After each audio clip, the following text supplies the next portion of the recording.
Class 6 का अध्याय number 10। अध्याय 10 सजीव जीवों विशेषताओं का अन्वेषण। इसमें शुरू करते हैं। अवधि और आयुष अपने माता पिता के साथ सुबह सैर के लिए जाते हैं। अवधि घोंगे की कुछ खोल देखती है और उन्हें उठाने लगती है।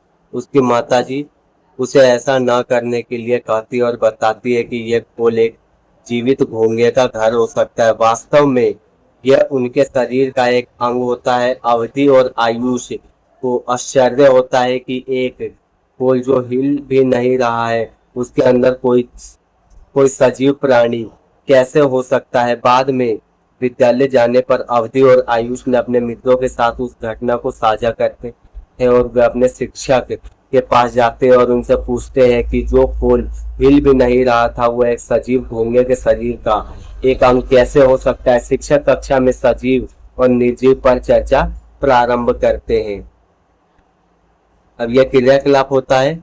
फिर इसके बाद यहाँ से शुरू होता है। देखिए वह क्या है जो सजीव को निर्जीव से पृथक करता है। तालिका 10.1 को देखे। अपने विचार से एक पेंसिल निर्जीव और एक कबूतर सजीव क्यों है। आपके अनुसार सजीव प्राणियों और निर्जीव वस्तुओं में क्या अंतर होता है। पहचाने गए सजीवों में क्या समानताएं हैं। आपने पहचाना होगा कि गति एक ऐसी समानता है जो सभी सजीवों में होती है। अपने कारों को सड़क पर चलते हुए देखा होगा तो क्या इसका अर्थ यह है कि कार सजीव होती है। ऐसे कार्यों की को सूचीबद्ध कीजिए जो आप तो कर सकते हैं लेकिन एक कार नहीं कर सकता। आप भी सजीव होने का एक अद्भुत उदाहरण है। जब आप जब भी आप जब भी आप अपने आसपास की वस्तुओं को सजीव या निर्जीव समूह में बांटने का प्रयास करें। आप अपने आसपास की वस्तुओं को सजीव या निर्जीव समूह में बांटने का प्रयास करें। आप उन वस्तुओं की तुलना स्वयं से कर सकते हैं। ऐसी कौन सी विशेषताएं हैं जो आपको एक कार से अलग करने में सहायता करती है। उदाहरण के लिए कार के आमाप यानी आकार में अपने आप वृद्धि नहीं होती। क्या इसका तात्पर्य है कि वह निर्जीव है। अब कार को निर्जीव के रूप में वर्गीकृत करने के लिए आपने किन विशेषताओं का उपयोग किया। सजीव होने का मूल विशेषताओं को पहचानने के लिए इसी प्रकार अपनी चर्चा जारी रखिए। अब देखिए ऐसी कौन सी सामान्य विशेषताएं हैं जो सजीवों को निर्जीव वस्तु से पृथक करती है। आइए उनके बारे में जानते हैं। क्या हम सजीव और निर्जीव के बीच में अंतर करने के लिए गति को एक विशेषता मान सकते हैं।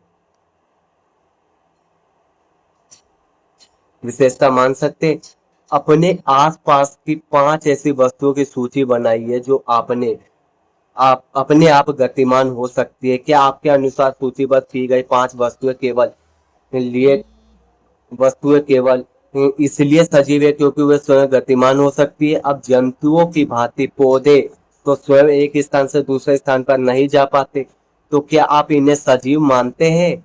यद्यपि पौधे एक स्थान से दूसरे स्थान पर नहीं जाते लेकिन कुछ निश्चित प्रकार की गतियां प्रदर्शित करती है। पौधे में गति का एक उदाहरण फूलों का खिलना है। पौधे में गति का अन्य उदाहरण कीट भक्षी पौधे में देखा जा सकता है। कीट भक्षी पौधे अपना पोषण के लिए कीटों पर निर्भर होते हैं कि मतलब ऐसे पौधे जो मतलब जैसे पौधे का कली कुछ इस प्रकार होता है और इसमें ढक्कन रहता है। ठीक है यहाँ ऐसा ढक्कन रहेगा। जब कीड़ा इसमें जाएगा तो ये ढक्कन ऑटोमेटिक इधर जाके बंद हो जाएगा तो इसे कीट भक्षी पौधा कहा जाता है।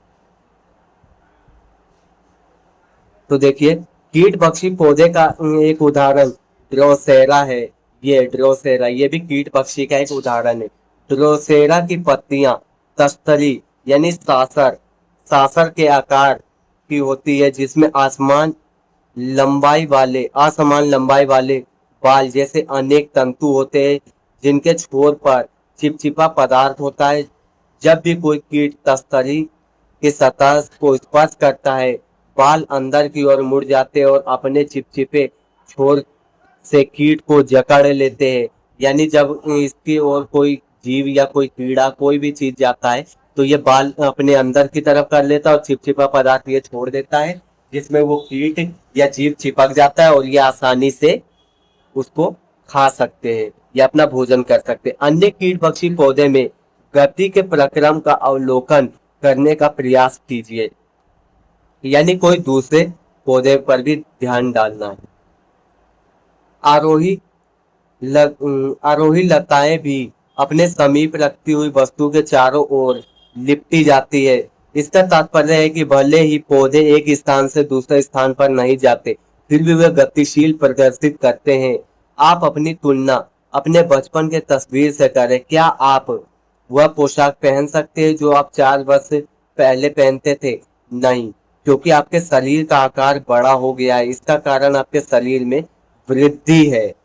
पौधे और अन्य सजीव भी पौधे और अन्य सजीव भी वृद्धि करते हैं। क्या हम यह मान सकते हैं कि सजीवों की वृद्धि सजीवों की एक विशेषता है? जैसा कि आप लोग इस चित्र में देख रहे हैं कि बच्चा जो है पहला ऐसा था, फिर धीरे धीरे ऐसा हुआ, बाद में लास्ट में ऐसा हो गया है बच्चा। तो मतलब ये क्या हुआ, इस शरीर की वृद्धि है। अब इसके बाद देखिए आगे, सजीवों में सजीवों को अपना बुद्धि और विकास के लिए भोजन यानी पोषण की आवश्यकता होती है। ऐसे 5 सजीवों को सूचीबद्ध कीजिए जिन्हें वृद्धि के लिए भोजन की आवश्यकता होती है। अब ऐसी प्रक्रिया के विषय में सोचिए जिसके बिना हम जीवित नहीं रह सकते। सामान्य रूप से चलने के बाद, दौड़ने के बाद और थोड़ा नृत्य करने के बाद आपके द्वारा प्रति मिनट ली जाने वाली श्वासों की संख्या गिनिए। आंकड़ों को अंकित कीजिए। आप क्या पाते हैं कि आप प्रत्येक स्थिति के बाद श्वासों की संख्या में कोई अंतर देखते हैं? क्या आपने कुत्ते, बिल्ली, गाय, भैंस जैसे अन्य जंतुओं की श्वसन प्रक्रिया पर भी ध्यान दिया है?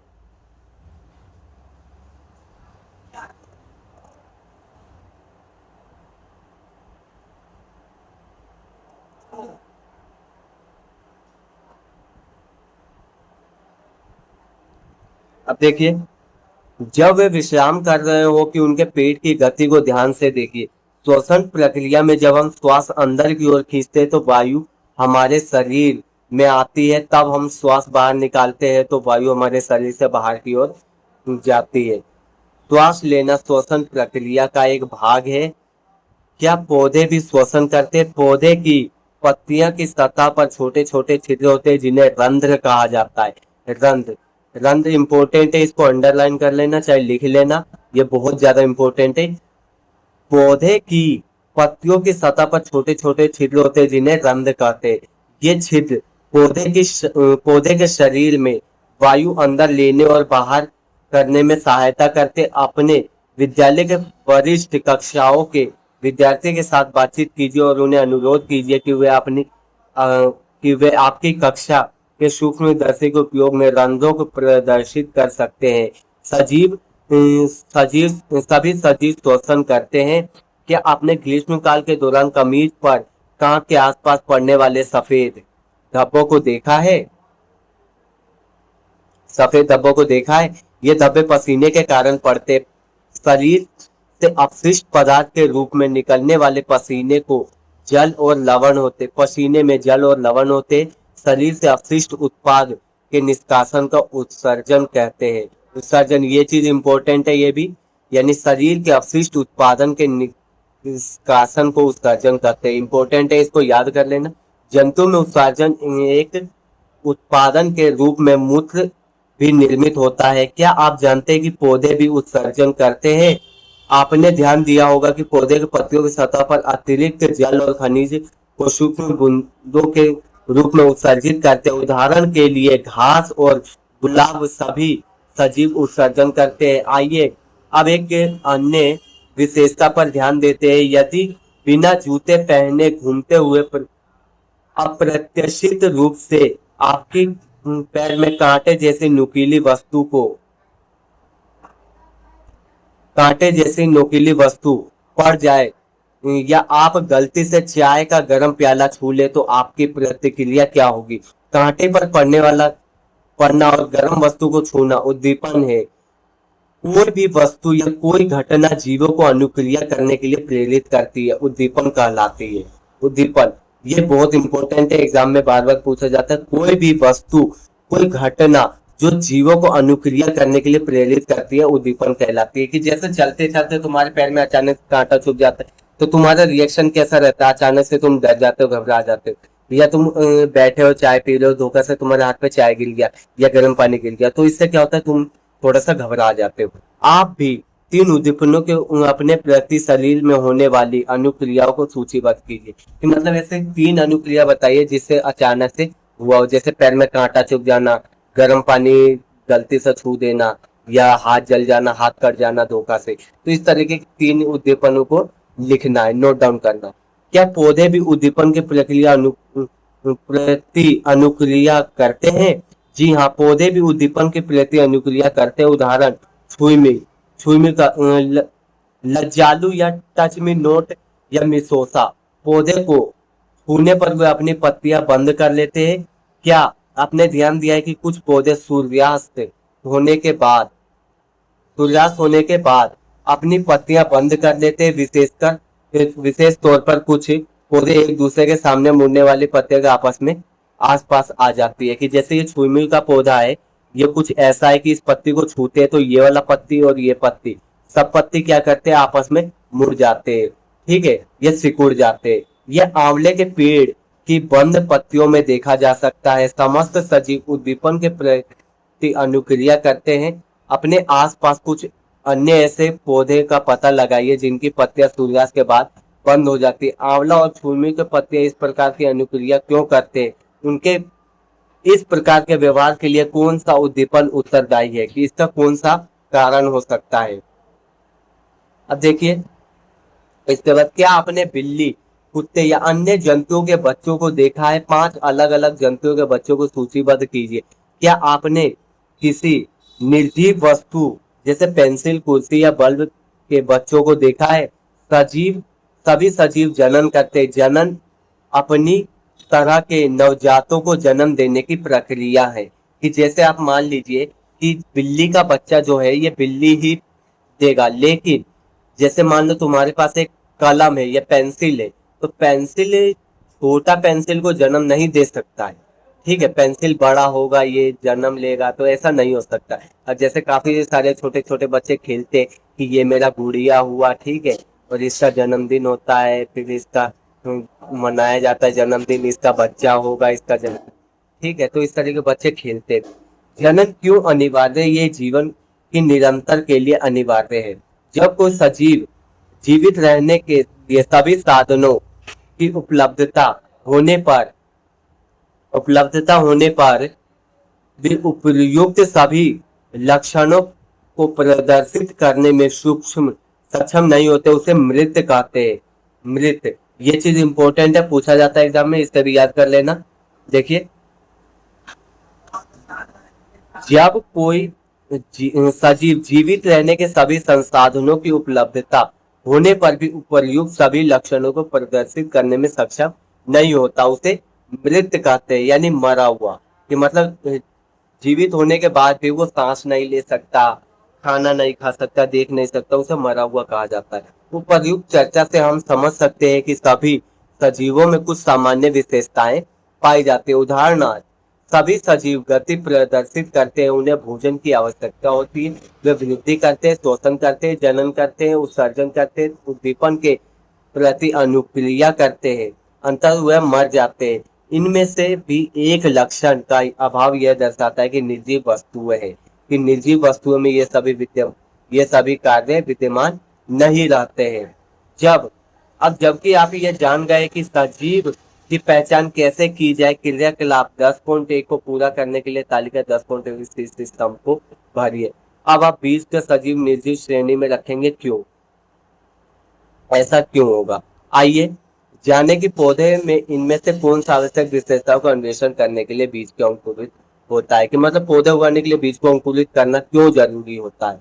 बीज के अंकुरण के लिए आवश्यक परिस्थितियां। क्या आपने बीज को अंकुरित होते हुए देखा है? जब आप जानने को उत्सुक होंगे कि बीज को अंकुरण के लिए किन परिस्थितियों की आवश्यकता होती है। क्या आप अंकुरण के लिए आवश्यक किसी स्थिति के बारे में सोच सकते हैं? आप कैसे जांच करेंगे कि परिस्थितियों की का बीज के अंकुरण पर क्या प्रभाव पड़ता है? जैसे कि आप चना रखते हैं रात में फूलने के लिए, तो चना में से एक छोटी सी कली सुबह में निकल जाती है व्हाइट कलर की, जिसे क्या कहा जाता है? अंकुरित हुआ चना। ठीक है, तो इसी तरीके से देखते हैं। आइए क्रियाकलाप 10.2 द्वारा इसका अन्वेषण करें। क्रियाकलाप 10.2 इसको देख सकते हैं कि बीज है सूर्य के प्रकाश में रखा गया है। इसके बाद देखिए ये तालिका बनाया गया, इसमें लिखा गया है कि क्या चीज आपने देखा है क्रियाकलाप में। क्या आप सोचते हैं कि बीजों को अंकुरण के लिए सूर्य का प्रकाश अनिवार्य है? क्या प्रत्येक गमले में बीज को वायु, जल और सूर्य का प्रकाश मिल रहा है? क्या ऐसा कोई गमला है? क्या कोई ऐसा गमला है जिसमें बीजों को वायु नहीं मिल रही है? यदि ऐसा है तो क्यों नहीं मिल रही है? उन गमलों के बीजों का क्या हुआ जिनमें अत्यधिक जल डाला गया था? कौन सी बीजों को वायु और जल दोनों प्राप्त हो रहे हैं? उन गमलों को पहचानिए जहां आपको बीजों का अंकुरण दिखाई दे रहा है। क्या आपका अवलोकन आपके पूर्वानुमान से मेल खा रहा है? आपने अवलोकनों के पक्ष में संभावित कारणों की तालिका 10.2 में लिखी है। अपने अवलोकनों के आधार पर बीज के अंकुरित होने के लिए अनुकूल परिस्थितियां बताइए। अब इसके बाद देखिए कि बीज के अंकुरण के लिए वायु, जल और सूर्य के प्रकाश में क्या क्या अनिवार्य है? प्रत्येक गमले में उपलब्ध परिस्थितियों की तुलना कीजिए। फली के बीजों की अंकुरन के लिए जल और वायु की उपयुक्त मात्रा की आवश्यकता होती है। यानी फली का जो बीज है इसमें जल और वायु की उपयुक्त मात्रा में होना चाहिए, जैसे पानी और हवा के। बीजों को अंकुरन के लिए इन परिस्थितियों की आवश्यकता क्यों होती है? क्या आप ऐसा सोचते हैं कि इन परिस्थितियों में से किसी भी एक से भी अधिक परिस्थितियों का अभाव बीज के अंकुरन को प्रभावित करेगा? आइए हम समझते हैं कि ये परिस्थितियां बीज के अंकुरन में किस प्रकार सहायता करती है। क्रियाकलाप 10.2 में निम्नलिखित परिस्थितियों को भी प्रभाव देखे गए। जल जल क्या है? बीजों को अंकुरन के लिए जल की आवश्यकता होती है। यानी चना को फूलने के लिए रखना पड़ेगा तो उसमें पानी की आवश्यकता जरूर पड़ेगा। अगर पानी नहीं रहेगा तो चना नहीं फूल सकता है, बिना पानी के चना नहीं फूल सकता। जल बीजों को उनके वृद्धि के लिए अनिवार्य प्रतिक्रिया को पूरा करने में सक्षम बनाता है। बीज के बाह्य आवरण को बीज बीजावरण कहा जाता है। जल बीजावरण को मुलायम करता है और इसके अंदर नन्हे भ्रूण को पौधे में विकसित होने में सहायता करता है। वायु एवं मिट्टी। और देखिए इसके बाद देखते हैं वायु एवं मिट्टी। बीजों को अंकुरन के लिए वायु की आवश्यकता होती है। बीज मिट्टी के कणों के बीच स्थान में उपस्थित वायु को उपयोग करते हैं और इसके अतिरिक्त मिट्टी के कणों के बीच स्थान के कारण जड़ें आसानी से बढ़ती है। प्रकाश एवं अंधकार की परिस्थितियां। हमने सीखा कि फली के बीजों के अंकुरन के लिए प्रकाश का अनिवार्य नहीं है। सामान्यतः अधिकांश बीजों को अंकुरन के लिए प्रकाश की आवश्यकता नहीं होती, किंतु अंकुरन के पश्चात नवोद्भिद की वृद्धि के लिए सूर्य के प्रकाश की आवश्यकता होती है। अध्याय उचित आहार स्वास्थ्य शरीर का आधार में अपने सीखा कि मनुष्य को उच्चतम उत्तम स्वास्थ्य और उचित वृद्धि के लिए संतुलित भोजन की आवश्यकता होती है। इसी प्रकार भोजन को भी उचित वृद्धि के लिए विकास के अनुकूल परिस्थितियां एवं पोषक तत्वों के लिए आवश्यकता होती है। क्या आप इसके विचार में कौन सी परिस्थितियां बीजों के अंकुरण के लिए प्रभावित है? अब ये देखिए ये कुछ पॉइंट दिए हुए। क्या आप जानते हैं ये चीज? कोलियस और पिटूनिया जैसे कुछ पुष्पीय पौधे के बीज अंकुरण के लिए प्रकाश की आवश्यकता होती है। इन बीजों को मिट्टी से ढकने पर इनका अंकुरण बाधित होता है, मतलब मिट्टी से ढक देने पर ये अंकुरित नहीं होता। वहीं कैलेंडुला कैलेंडुला और जीनिया जैसे कुछ पुष्पीय पौधों में बीजांकुरण के लिए अंधकार की आवश्यकता होती है। इन बीजों में पर्याप्त मिट्टी से ढका ढका जाना चाहिए। अब देखिए, क्या बीजों को सजीव या निर्जीव की श्रेणी में रखेंगे, कि मतलब बीज जो है सजीव है या निर्जीव है, ये चीज आप बताइए हमको कि किस कैटेगरी में आएगा। सजीव में कौन सी विशेषता के कारण अपने क्रियाकलाप 10.1 में पौधे के सजीवों की श्रेणी में रखा है? क्या क्रियाकलाप 10.2 में पौधे की वृद्धि दिखाई देती है? क्या सजीवों में कोई विशेषता इन पौधों में दिखाई देती है? आइए अब हम पौधों के स्पष्ट रूप से दिखने वाली एक अन्य विशेषता वृद्धि गति का अध्ययन करेंगे। वृद्धि एवं गति का अध्ययन करेंगे। अब देखिए, पौधों में वृद्धि एवं गति।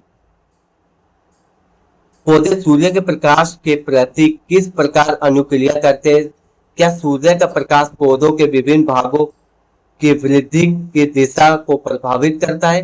किसी पौधे को उल्टा रखे जाने पर इसकी जड़ और प्रारों की वृद्धि किस दिशा में होगी? आप इन प्रश्नों का उत्तर खोजने के लिए क्रियाकलाप की योजना बनाएं। अब क्रियाकलाप 10.3 दिया गया है, इसको भी पढ़ सकते हैं, देख सकते हैं। इसके बाद देखा जाए, यह क्रियाकलाप का फोटो दिया गया है कुछ इस तरीके का, देख सकते हैं।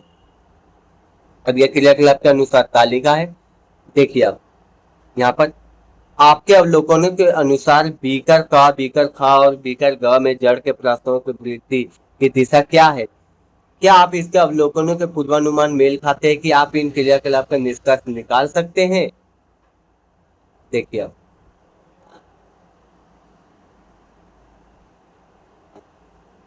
यह क्या है, इस प्रयोग के परिणाम से हमने देखा कि पौधे के सीधा रखे जाने पर जड़ के नीचे की ओर वृद्धि करती है और प्रारों की वृद्धि ऊपर दिशा में होती है, यानी पौधा ऊपर बढ़ता है, जड़ नीचे की तरफ। यदि पौधा उल्टा रखा हो तो जड़ मुड़ जाती है और उसके नीचे की ओर वृद्धि करता है, प्रारों भी मुड़ जाता है और सूर्य और ऊपर की ओर वृद्धि करता है। मतलब पौधा अगर कुछ स्लांट है, कुछ इस तरीके, जड़ नीचे जाएगा और पौधा ऊपर जाएगा, कुछ इस तरीके के। और तीसरा पॉइंट, यदि पौधे सूर्य के प्रकाश से केवल दिशा में मिलता है तो प्रारूप प्रकाश की दिशा में वृद्धि करता है, जबकि जड़ नीचे की ओर वृद्धि करता है। जैसे मान लीजिए पौधा रखा है वो खिड़की के अंदर है, ठीक है, सूर्य का प्रकाश इधर, तो पौधा जो ग्रो करेगा धीरे धीरे जाए खिड़की से बाहर जाएगा, क्योंकि सूर्य का प्रकाश खिड़की से बाहर है। तो इसी तरीके से होता है। अब देखिए, क्रियाकलाप 10.3 करने के बाद हम ये निष्कर्ष निकाल सकते हैं कि पौधों के प्रारूप ऊपर की ओर बढ़ते और सूर्य के प्रकाश की गति की दिशा प्रदर्शित करती है, जबकि पौधों की जड़ें नीचे की ओर बढ़ती है। अब देखिए, वैज्ञानिक का परिचय क्या है। जगदीश चंद्र बोस, जिनका जन्म 1858 में हुआ था और मृत्यु 1937 में हुआ था। ये भारतीय वैज्ञानिक थे जिन्होंने पौधों के साथ कुछ रोचक प्रयोग किए थे। इन्होंने प्रकाश, ताप, विद्युत, गुरुत्वाकर्षण जैसे उद्दीपनों के प्रति पौधों के अनुक्रिया को अंकित करने के लिए क्रेस्कोग्राफ नामक मशीन का निर्माण किया। इस मशीन से उन्होंने मापा कि पौधे कितनी तेजी से बढ़ते और उन्होंने यह भी दर्शाया कि पौधे उद्दीपनों को महसूस कर सकते हैं और उनके प्रति अनुक्रिया कर सकते हैं। अब 10.4 है पौधे का जीवन चक्र। अब जैसे हम मनुष्य का जीवन चक्र क्या होता है कि मनुष्य जन्म लेता है, वो धीरे धीरे बढ़ता है, ठीक है, बढ़ने के बाद वो घुटने पे चलेगा, फिर चलना सीखेगा, खेलेगा, पढ़ेगा, फिर नौकरी करेगा, उसके बाद रिटायरमेंट, फिर उसके बाद मृत्यु, ठीक है, फिर उसके बाद मर जाता है। तो पौधे का जीवन चक्र क्या है? हमने सीखा कि अंकुरण के लिए अपेक्षित स्थितियों में पौधे कैसे बढ़ते हैं तथा गति प्रदर्शित करते हैं। आइए हम पौधे के संपूर्ण जीव में होने वाले परिवर्तनों के विषय में जाने। अब क्रियाकलाप 10.4 दिया गया, इसको भी देख सकते हैं, इसका तालिका दिया हुआ है। देखिए, तालिका 10.4 में फली और पौधे की वृद्धि के संबंध में अपने जो अवलोकन अंकित किए हैं उन पर ध्यान से पढ़िए। उन फलों को बनाने के बाद आपने क्या क्या परिवर्तन देखे। क्या आपके द्वारा इन निरंतर पानी डाले जाने पर भी पौधे का पीला भाग सूख गया होगा? अब देखिए, अपने फली के पौधे के बीज को उगाइए और देखिए कि बीज किस प्रकार फली के पौधे की नई पीढ़ी को आगे बढ़ाता है। तालिका 10.4 में अपने द्वारा बनाए गए चित्रों की तुलना 10.4 से कीजिए। अब देखिए, इसमें क्या है, ये पौधा धीरे धीरे फली का बीज है, यहाँ से ये फली का बीज है, ये इसको पानी में डाला गया तो कुछ अंकुरित होकर कुछ ऐसा हुआ, धीरे धीरे पौधा में बदला और पौधा में बदलने के बाद ये कुछ ऐसा हुआ, फिर इसके बाद ये, फिर लास्ट में ये ऐसा सूख गया। ठीक है, और इसमें से ये मटर के पौधे ऐसे निकले। ठीक है, और ये सूख गया, पौधा सूख गया, वापस ये बीज हमें मिल गया। तो यही इसका चक्र है। देखिए अब बीज एक पौधे के रूप में वृद्धि करता है और परिपक्व होकर फूल फल उत्पन्न करता है। इसके उदाहरण में नई फलियां ही इसके पौधे का फल है और इसके भीतर बीज होते हैं जो इस पौधे की पीढ़ी को आगे बढ़ाते हैं। बीज से पौधा और फिर बीजों की अगली पीढ़ी तक संपूर्ण प्रक्रिया पौधे का जीवन चक्र कहा जाता है। पौधे का जीवन चक्र ये बहुत इंपॉर्टेंट है, एग्जाम में पूछ सकता है, इसको पढ़ लेना। कि मतलब क्या है, बीज एक पौधे के रूप में वृद्धि करता है, इसका परिपक्व होकर फूल में उत्पन्न करता है और यह उदाहरण के रूप में नई कलियां होती है, इसमें फल होते हैं और इसके भीतर बीज होते हैं जो इस पौधे की पीढ़ी को आगे बढ़ाते हैं। बीज में पौधे और फिर बीजों की अगली पीढ़ी तक संपूर्ण प्रक्रिया पौधे का जीवन चक्र कहा जाता है। जब एक पौधा बढ़ना बंद कर देता है तो अनिवार्य सभी परिस्थितियां उपलब्धता के बाद उसमें जीवन की गतिमान धीरे धीरे समाप्त हो जाती है, तब पौधे को मृत मान लिया जाता है, यानी पौधा मर जाता है। अब देखिए जंतुओं का जीवन चक्र कैसा होता है। हमने एक पौधे का जीवन चक्र के विषय में जाना, हमने देखा कि पौधे का जीवन चक्र में अनेक परिवर्तन होते हैं। क्या आपने ध्यान दिया होगा कि समय के साथ जंतु कैसे बड़े होते हैं, विभिन्न जंतुओं के बच्चों के रेखा चित्र बने, उनके नाम लिखिए। अब देखिए मच्छर का जीवन चक्र, वही मच्छर जो आपको रात में सोने नहीं देता।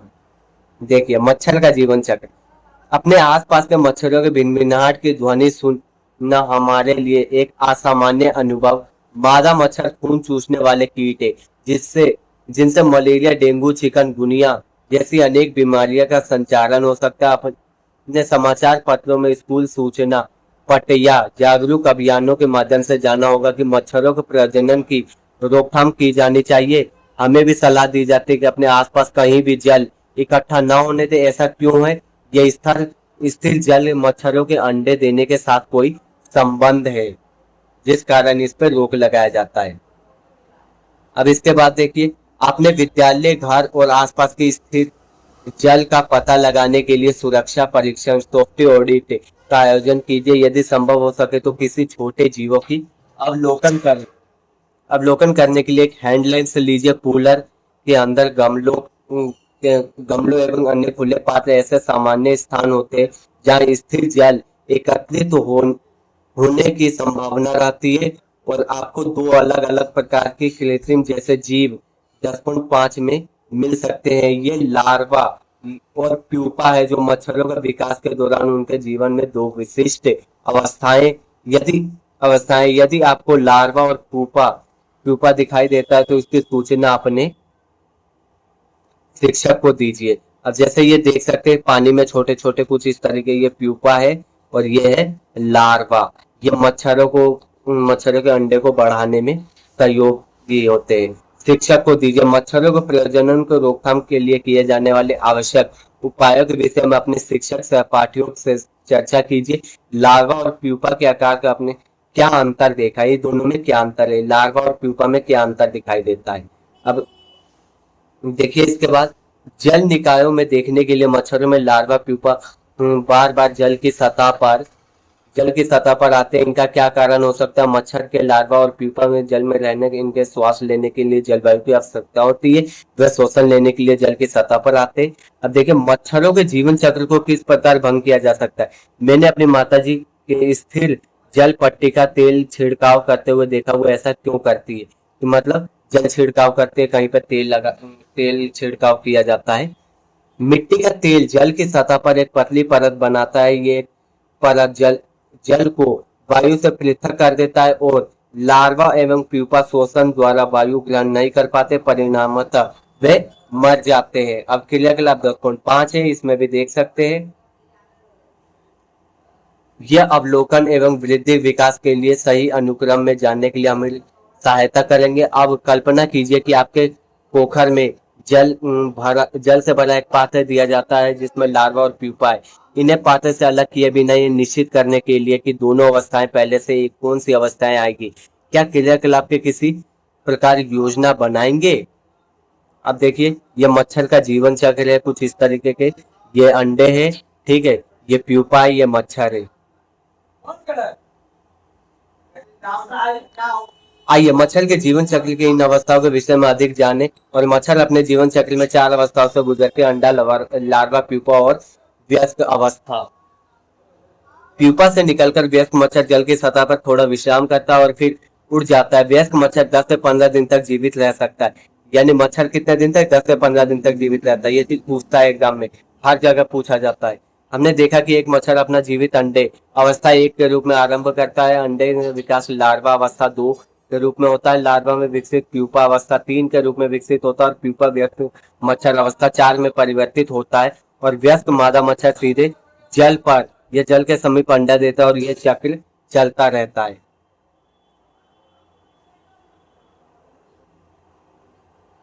ठीक है,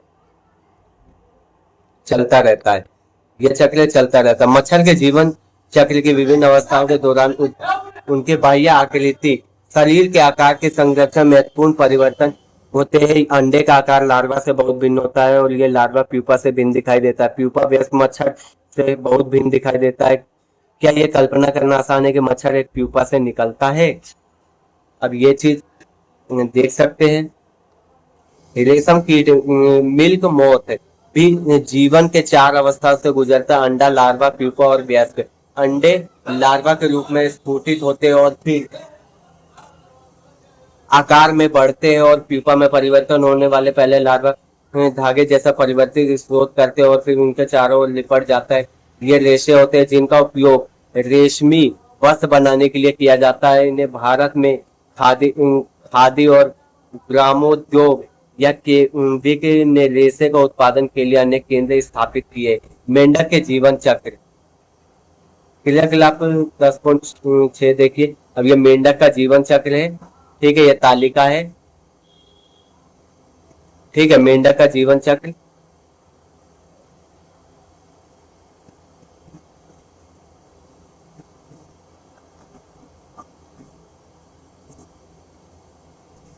अब देखिए क्रियाकलाप में 10.6 आई है विश्लेषण। अवधि और आयुष आज पूरी वहां की शर्ट फुल पैंट पहने हुए 1 सप्ताह से रुक रुक कर बारिश हो रही और वो अपने सहपाठियों के साथ क्रियाकलाप करने के लिए बाहर जा रहे थे। अपने विज्ञान शिक्षक के मार्गदर्शन थोड़ा सा चलने के बाद उनके एक खुले तालाब पर पहुंचे। स्थान पर पेड़ों की लंबी घास से घिरा हुआ था। शिक्षक ने उन्हें बिना छेड़छाड़ थोड़ी दूरी पर कुछ देखने के लिए सचेत करते हैं कि ये अपने बारिश के मौसम में मार्गदर्शक के साथ छोटे जल निकाय पर हो सकते हो प्रयुक्त सुरक्षा सावधानी का पालन करते हुए संबंध जानकारी प्राप्त करते हैं।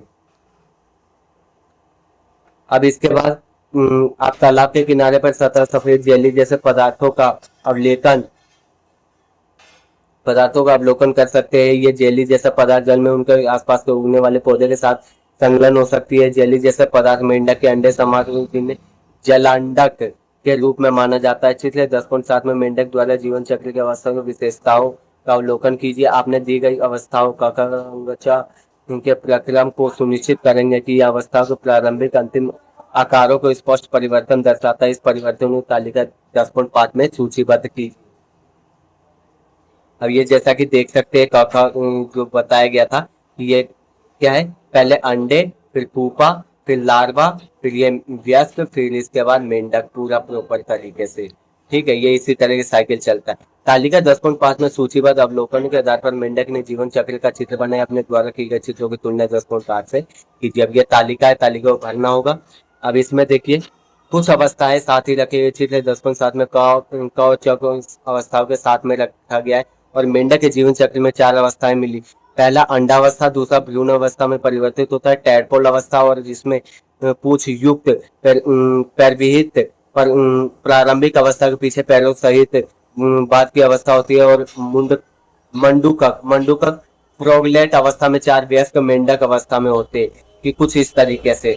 और ये चीज कंप्लीट हो गया। ठीक है, अब इसके बाद देखिए चित्र 10.8 से अवलोकन कीजिए। आपने देखे हुए टेडपोल के पीछे विकसित हो गए किंतु लेकिन कुछ भी पूछ है, किंतु फिर भी पूछ और जल उनके तैरने के लिए सहायता करती है। धीरे धीरे टेडपोल छोटे छोटे मेंढकों की सतह पर दिखने लगते और जिन्हें मंडकू कहते हैं वे अब भी जल की सतह पर लेकिन कुछ समय थल पर बिना बिताना आरंभ कर देते। बिना बड़े वे बड़े होते जाते हैं और उनकी पूंछ पूर्णतः लुप्त हो जाती है और उनके पैर मजबूत हो जाते हैं, जिनसे उन्हें कूद स्थल पर आने आने में सहायता मिलती है और पूर्ण विकसित वयस्क मेंढक बनने पर वे जल जल और थल दोनों में रहने लगते हैं। कि मतलब जैसे जैसे मेंढक बड़ा होता है उसका पूंछ धीरे धीरे गायब होने लगता है और उसका पैर मजबूत होने लगते हैं कि वो छलांग लगाएगा और वो अपने पैरों पे चल सकता है और वो जल और थल दोनों जगह पर रह सकता है। अब ये दोनों के विचार देखिए, आपके विचार से क्या पक्षी का जीवन चक्र विभिन्न अवस्थाओं में महत्वपूर्ण परिवर्तन प्रदर्शित करते हैं? जंतुओं के जीवन चक्र पौधों के जीवन चक्र से किस प्रकार भिन्न होते हैं? अब देखिए कि जंतु का जीवन चक्र और पौधे के जीवन चक्र काफी अलग होता है। पौधे एवं जंतु सजीव जगत का एक भाग है। अपने जीवन काल में अनेक परिवर्तनों से गुजरते हुए हमने देखा कि छोटा सा पौधा वृद्धि करके एक बड़े वृक्ष में विकसित हो जाता है। हमने ये भी सीखा कि जंतु किस प्रकार वृद्धि करता है, बच्चे से वयस्क में परिवर्तित होता है। पर प्रत्येक जंतु की यह मात्रा भिन्न होती है, जो अनोखा जो उसे अनोखा और विशिष्ट बनाती है। हमने प्यूपा और पीटो में टेडपोल और मेंढक में परिवर्तित होते हुए देखे। इस प्रकार परिवर्तन पौधों में जंतु जीवित रहने के लिए अपनी प्रजाति की निरंतरता को बनाए रखने के लिए महत्वपूर्ण होते हैं। हमें भी उनका और उनके आसपास के स्थानों का ध्यान रखना चाहिए। उनके आसपास विकसित सुरक्षित करके हम उन्हें समृद्ध सजीव जगत में योगदान दे सकते हैं। अब ये आपका चैप्टर कंप्लीट हो गया, ये प्रमुख शब्द है और ये सारांश, ये चैप्टर कंप्लीट हो गया। इसका क्वेश्चन आंसर मिल जाएगा आपको टेलीग्राम ग्रुप में।